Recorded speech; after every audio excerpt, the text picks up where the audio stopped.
రే ఈరోజు సార్ రాడంట్రా. అబ్బా ఏమిరా? నేను నేదలు చుట్టూ హోంవర్క్ రాసుండ్రా. అందుకే నేను రాయలే. ఒరే సార్ వచ్చేసినారా. Good morning sir. కూర్చోండి కూర్చోండి. అయ్యో దొరికిపోతావా, ఈరోజు సామే మనకి. హోంవర్క్ ఎత్తరా. సార్ రాత్రి మా ఇంట్లో కరెంట్ లేదు సార్.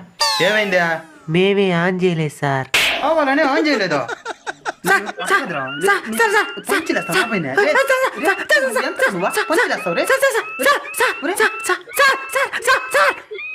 పిల్లోడు యాసలేస్తాడు. రేయ్ వెత్తరా. మనకి భయం వేలే, మొత్తం రాసేను. ఇద్దండి సార్. ఏమైంది సార్? నేను ఇంగ్లీష్ సార్ రా, తెలుగు తెచ్చి చూపిస్తున్నావా?